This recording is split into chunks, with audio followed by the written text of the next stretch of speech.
सुप्रभात बच्चों, आज हम आपके बीच चर्चा करेंगे effect of globalisation on Indian society, भारतीय समाज पर वैश्वीकरण का प्रभाव। आज के समय के अनुरूप हम आप इस बात को भली भांति जानते हैं कि भारतीय समाज पर वैश्वीकरण के द्वारा भारत पर पड़ने वाले विभिन्न आर्थिक, सामाजिक,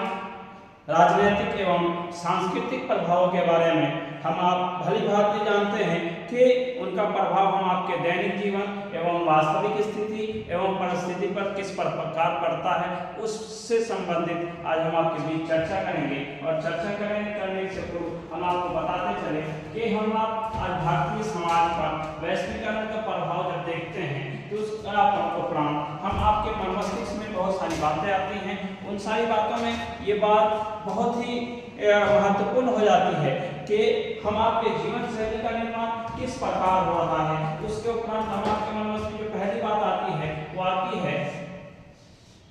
डेवलपमेंट ऑफ बैलेंस एनवायरनमेंट। जीवन पर्यंत चलने वाली प्रक्रिया के संदर्भ में हम आप सबसे पहले संतुलित पर्यावरण के विकास पर हम चर्चा करेंगे। सबसे पहला संतुलित पर्यावरण का विकास। संतुलित पर्यावरण का विकास हम आप इस बात को भली भांति जानते हैं कि कोई भी किसी भी प्रकार के पर्यावरण का विकास उसी समय संभव हो पाता है या जब मानव जाति अपने स्वार्थ के लिए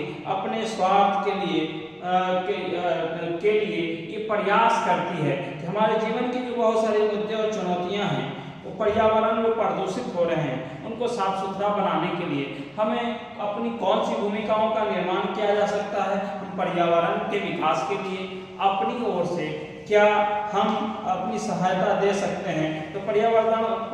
पर्यावरण को प्रदूषण से बचाने के लिए हमें जरूरी है कि हम आप अपने जीवन के विभिन्न समस्याओं को गंभीर रूप में लेने की जरूरत है। किसी भी देश की समस्या ना होकर वो किसी भी स्तर पर देश की समस्या ना होकर के इस बात का प्रयास करना होगा, विश्व को पर्यावरण के प्रदूषण से बचाने के लिए हर एक नागरिक को प्रयास करना होगा और हर एक नागरिक को प्रयास करना होगा और संतुलित स्थिति में सुधार लाना होगा। और सुधार लाने के लिए जरूरी होगा कि हम आप पर्यावरण दिवस सिर्फ हर साल नहीं मनावें, बल्कि पर्यावरण के संरक्षण के लिए हम आप प्रयास करें। और प्रयास उसी समय कर सकते हैं जो महत्वपूर्ण प्रयास हो सकता है कि भारत में इससे संबंधित पर्यावरण जागरूकता को बढ़ाई जाने